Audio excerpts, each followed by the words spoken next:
Tempo is a very interesting aspect of sound engineering and music production. It is the musical way of measuring time, and you can regard it as the speed at which musical notes are being performed. In order for us to understand tempo and the role that it plays in music, we need to understand what it is, how we measure it, and what the aspects of tempo are that we can manipulate. If you play an instrument, have done music production, or have friends that practice music, you'll probably be familiar with the term BPM, or beats per minute. The term is exactly what its title states. It's the number of beats in a minute. As a general guideline, our default tempo is 120 BPM, or 120 beats per minute, and each of these beats are called a quarter note. A group of beats is called a bar. In most popular music, a bar has 4 quarter note beats, which we call a time signature, and is indicated as 4/4. You can also have different time signatures, such as 2/4, which is a march, 3/4, a waltz, and even 5/4, which is what Dave Brubeck used to compose his famous song Take 5. To give you a better understanding, this is how we set it in our DAWs. Depending on the type of song that you would want to write, the time signature that you choose might play an important role in this. So, in Reason, if you look at the bottom, we can change our time signature over here. As you can see, we are currently in 4/4. This means that we have 4 quarter note beats in a bar. And for reference, it sounds like this. 1, 2, 3, 4.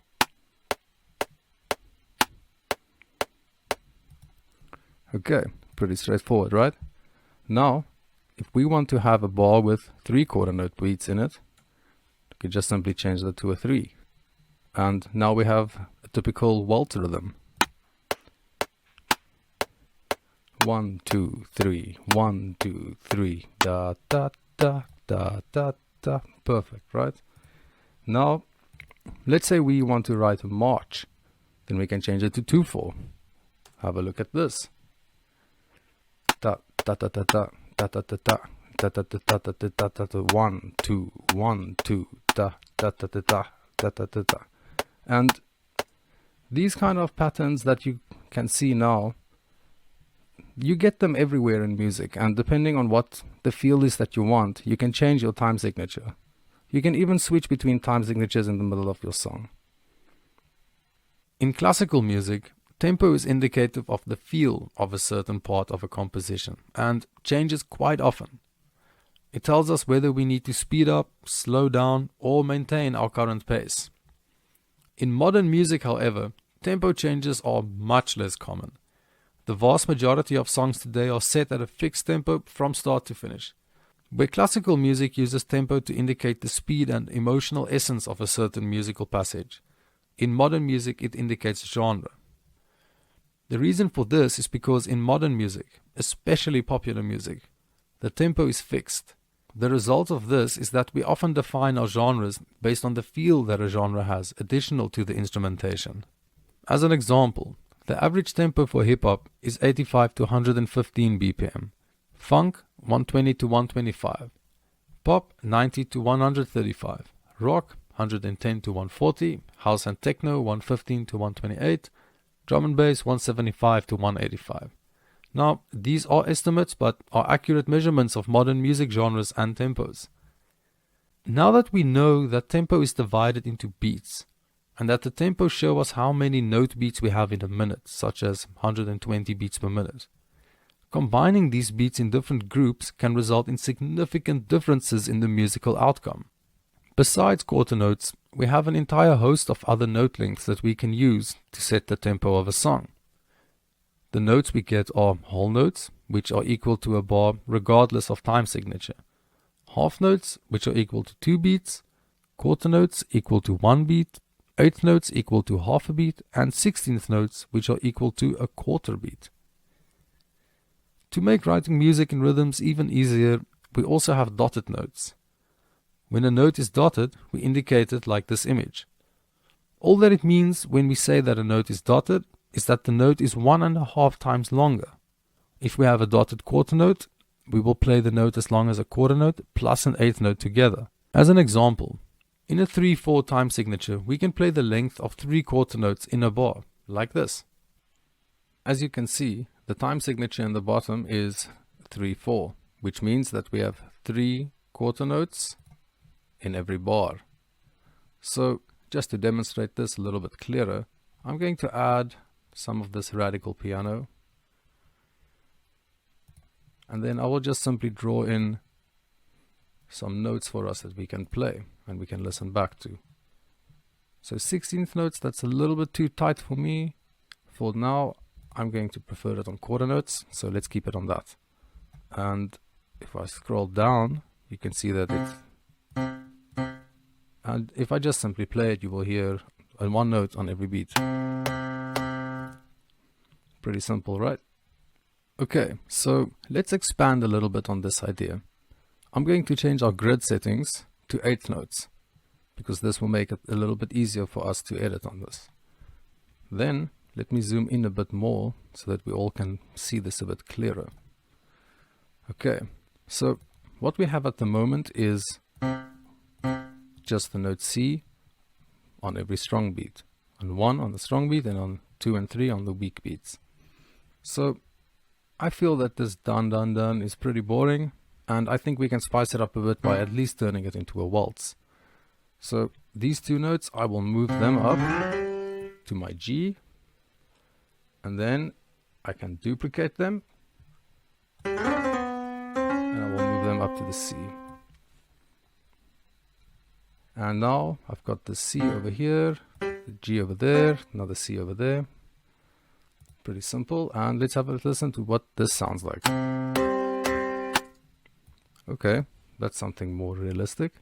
Let's copy and paste that and see what this sounds like.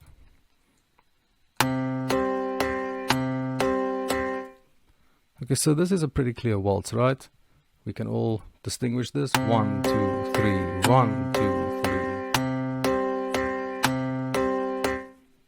But what if we don't necessarily want to have the feeling of a waltz? What if we want to use the dotted note rhythms that we have available and change the feel of the 3/4 to something else? So for this purpose, what I'm going to do is I will extend my first note all the way through. So I'm playing a whole note, which fills the bar. But in this case, it's the length of a dotted half note.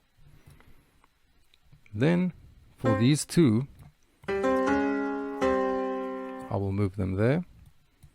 Now remember, we are working in 8th notes. 1, 2, 3, 4, 5, 6. 1 quarter note, 2 quarter notes, 3 quarter notes. This is our 3/4 bar. Okay, so if I want to make these ones dotted, I just have to add another 8th note onto that, like this. And the same goes for these ones. I need to add another 8th note onto that. And now, suddenly, we're not playing a waltz anymore. Now it became something else. Let's copy and paste this. And then I will delete that one and copy paste these ones as well. Now let's have a listen to what this sounds like.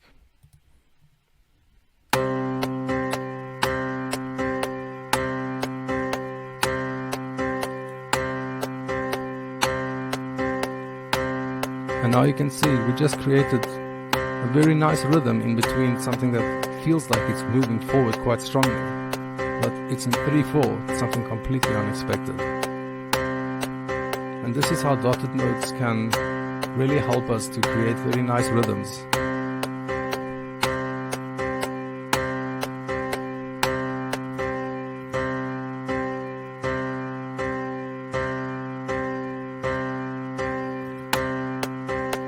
You can just imagine that if the click track is a drum track, then it can keep this pulse and it can work very well.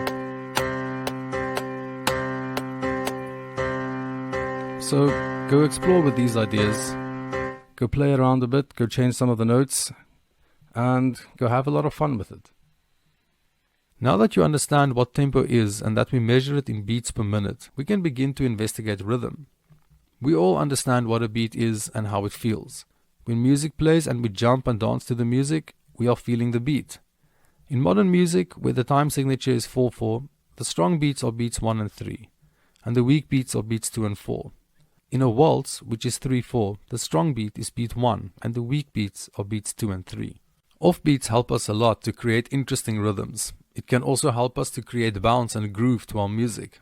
And it usually falls on the and. So when we count, it usually goes 1 and, 2 and, 3 and, 4 and.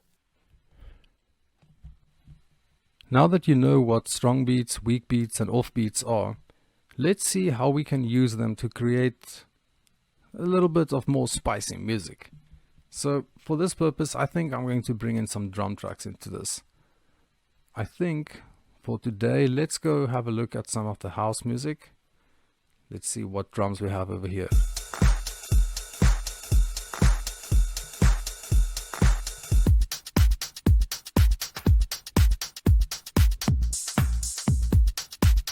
I quite like this. Okay, then let's duplicate that. But for now, I'm just going to keep it over here. Then, if we open this, then you can see that the kick drum, which is this big squiggly line, this falls on the strong beats. 1, 2, 3, 4, 1, 2, 3. So if I press play, 1 and 2 and 3, 4 and 1 and 2 and 3 and 4. So as you can see, it's 1 and 3 is the strong beat and 2 and 4 are the weak beats. 1, 3, 4, 1, 3, 4. Okay, it makes a lot of sense, right? So now we have our little loop over here. Nice, comfortable 120 BPM for time signature. And I think we should add a little bass to this. Now, honestly, the Subtractor analog synth, if you drag and drop this in, the default bass on this sounds quite nice. So I think I'm just going to draw some notes into this. Let's just start with 1 bar for now.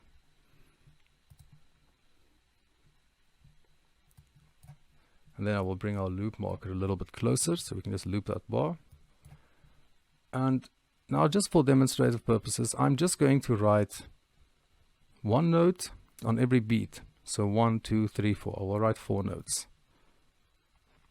And I think for this, let's do it in F. Let's see what that sounds like. Maybe that's a little bit high.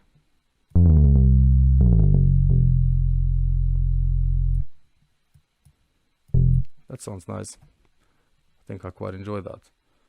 So then let's just duplicate that once again, and one last time.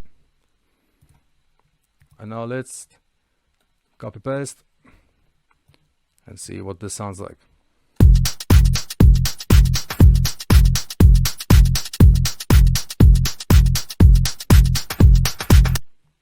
Okay, not bad, not bad. We got something going. But honestly, I think that if we just move these ones up 1 more, so that it falls on the and, because right now you can see the strong beats are here, 1, 2, 3, and 4. But if we move it on the and, then it's 1 and, 2 and, 3 and. And let's see the difference between these 2 bars over here. I will delete this one.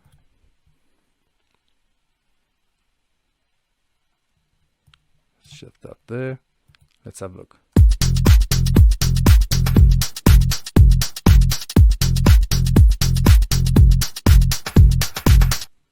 Okay, so that's a very obvious difference, right? So I think let's delete that and let's just keep these offbeats.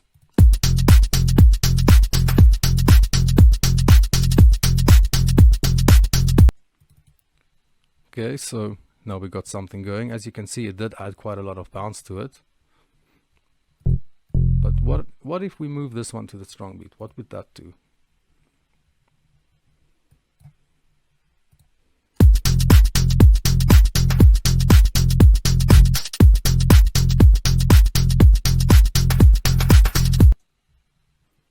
And now you can see, just by even playing 1 note, not even changing the bass notes, we have some groove, we have some feel going on. And you can start playing around with these kind of ideas, chop and changing the notes, see which rhythms work, which ones don't, focus on the strong beats and the off beats, and play around with them until you find something that works for you.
Time and duration are extremely important terms to us. They are crucial aspects of sound engineering, and therefore we have more than one way to relate to time. In this section, we will discuss how time is measured and how to keep effective track of your session. We measure time in two ways. Firstly, we measure time as an absolute value. What this means is that we all know 1 second is as long as 1 second. This way of measuring time is great, especially for video editing. But what if we wanted to record or produce music? This is where tempo bars and beats come into play. The length of a note depends on the tempo. At a slower tempo, let's say 60 BPM, the length of a quarter note is twice as long than if we were to play it at 120 BPM. This is the musical way of measuring time. In sound engineering, we have time as an absolute value, and we also have time with its flexible musical value, namely tempo. We use a watch or a clock to measure the passing of time. To measure musical time as tempo, we use a metronome. This way we are able to slow musical time down and speed it up as we see fit. The same way that a watch keeps track of time, a metronome keeps track of musical time. It's also often referred to as a click track due to the clicking pulse it makes, and it sounds like this. Our metronome is particularly important because musicians use it to make sure they are playing in sync with the song and each other. It is also important because it tells us how far in the bar we are, the tempo of the music, and therefore the duration of our notes.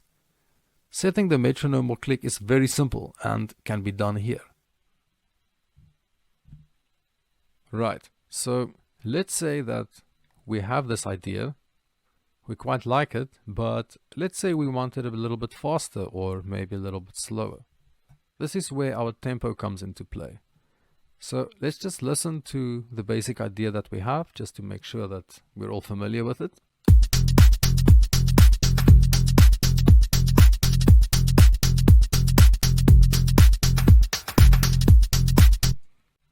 Okay, that's our loop.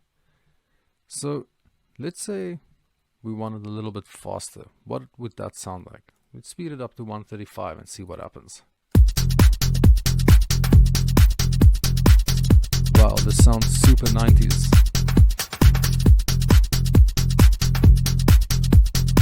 Okay, this is most definitely not what I'm gonna go for right now.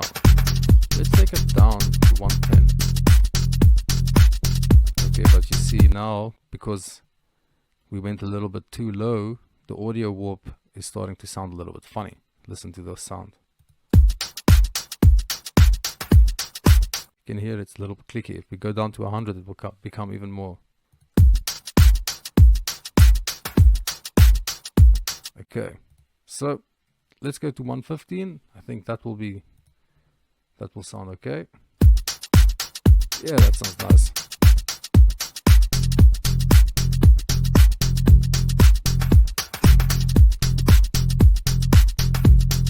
So if you are in a creative process and you just want to come up with some new ideas, then you can change the tempo.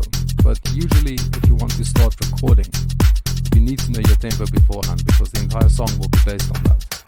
And just like you see now, sometimes audio warping and stretching doesn't really work that well.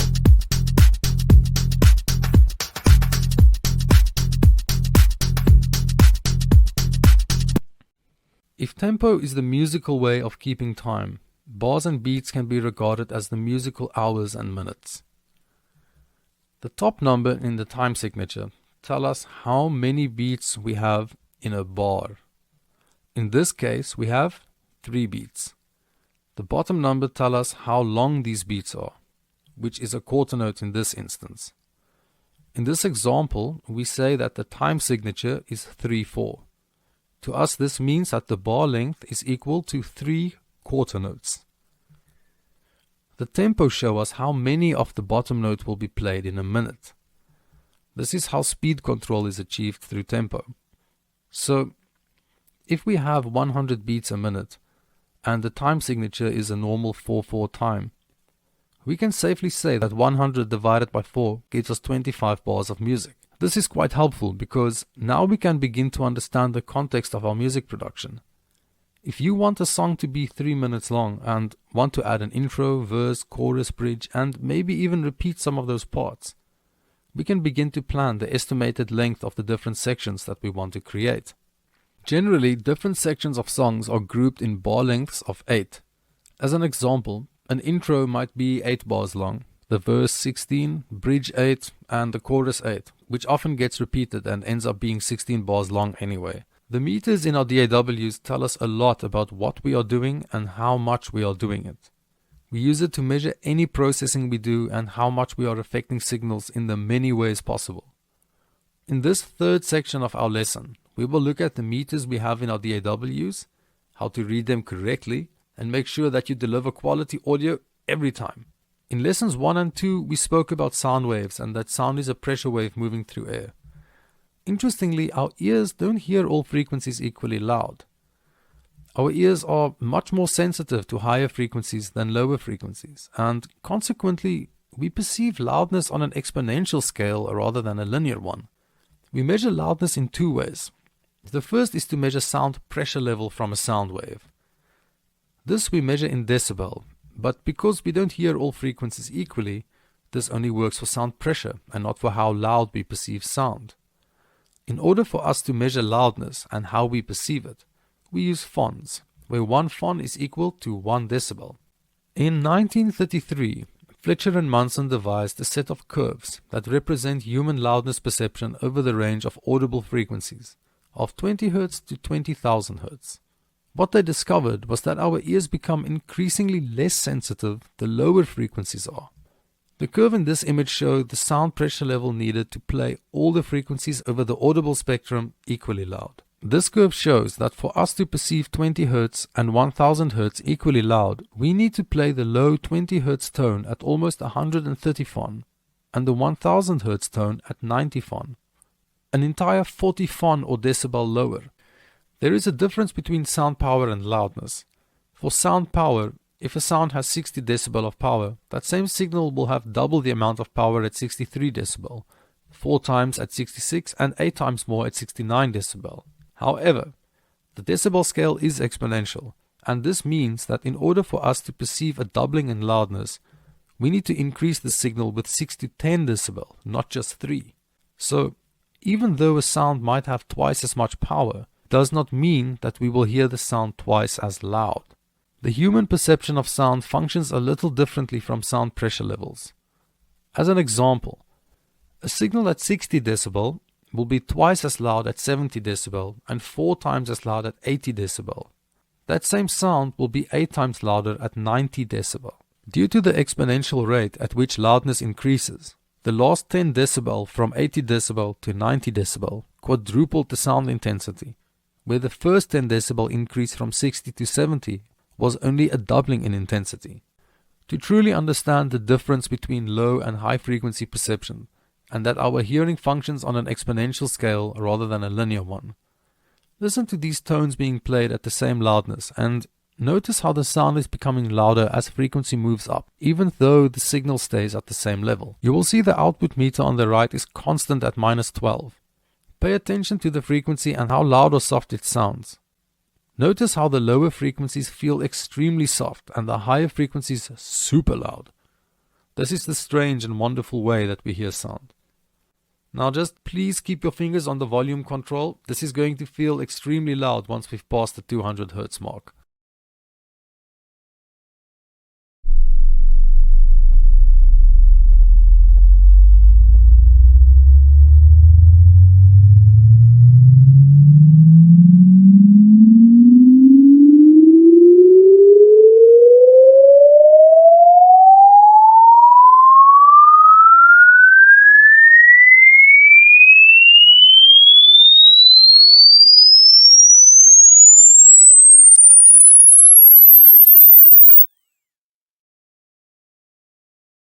We don't hear all frequencies equally loud, and this is clear after seeing and hearing our perception at equal loudness levels.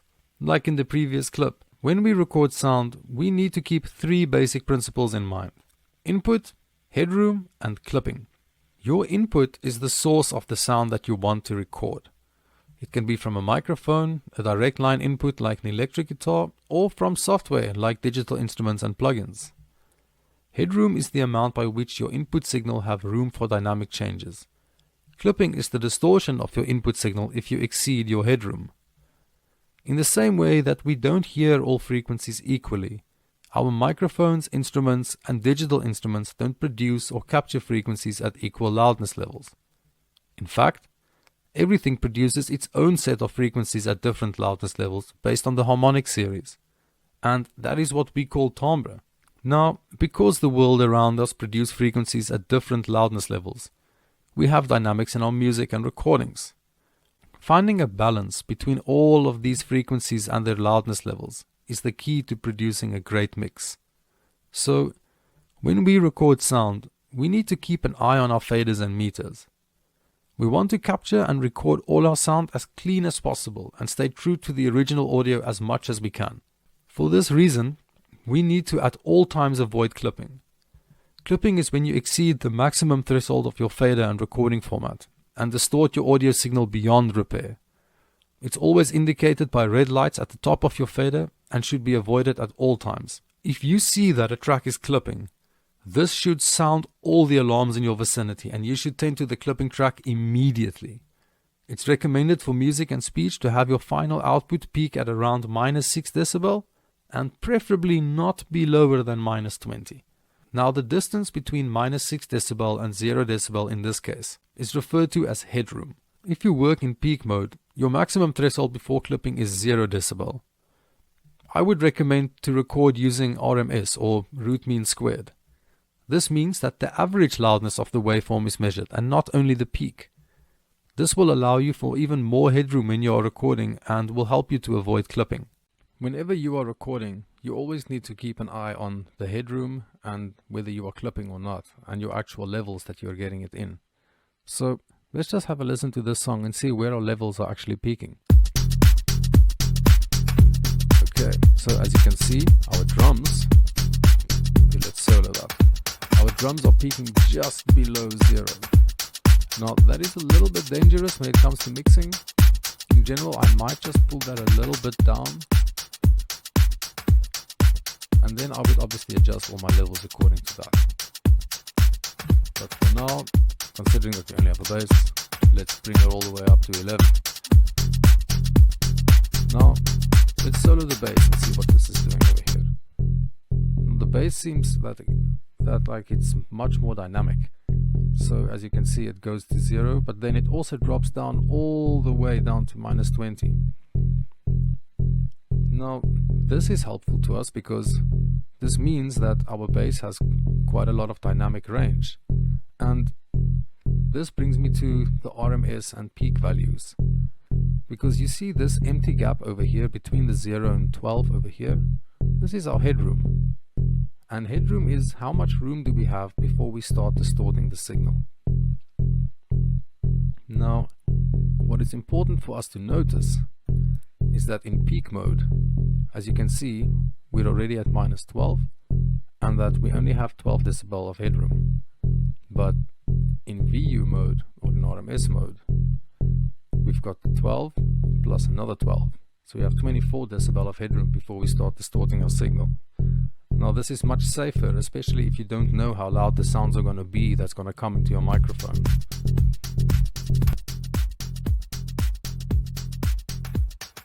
So if I change this to peak mode, you can see we're almost distorting the signal already. So if I just push this up a little bit, we should be getting clipping. There we go. Now, right now the distortion is very soft, but trust me when I say this, it will get more, and when you start sending your tracks online, this distortion becomes very audible. Let me see if I can exaggerate this. Hear that terrible sound? Oh, it sounds so bad. Okay, so that is the distortion that I'm saying you should at all times avoid. And that's also why I'm saying rather record in VU mode, because it gives you way more headroom. Much more comfortable, much safer, better sounding audio every time.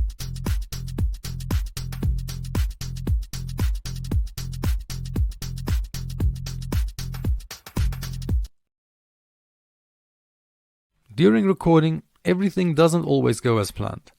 We are often confronted with challenges that arise due to the sound source, our equipment, and some inherent limitations in its application. There are two common problems that many people face in their sound engineering careers, regardless of age or experience. The two problems that I'm talking about is the proximity effect and plosives. Let's begin with the proximity effect. When we record with a microphone, due to the design of the microphones, we might struggle with some limitations. One of these limitations is called the proximity effect.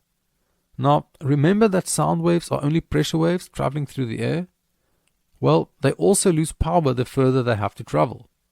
Now, when you place your microphones roughly 30 centimeters or closer to a sound source, such as a voice, a guitar, or a drum, we will hear an increase in bass frequencies the closer that microphone is placed to the sound source. So, this increase in low frequencies that we record with our microphones is called the proximity effect.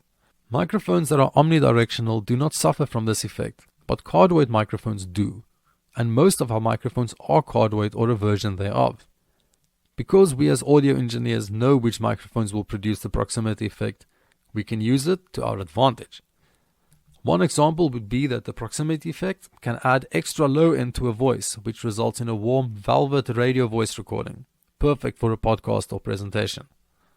This brings me to my second point, plosives. Plosives are letters that we say that produce powerful pressure waves that can clip our recordings. They are the letters that produce a lot of air when we pronounce them, such as P, B, T, K, Q, D, and G. To prevent plosives from exceeding all our carefully planned headroom, we can use a pop filter. Plosives are produced by the human voice, but other sounds with very strong attacks can also clip our recordings.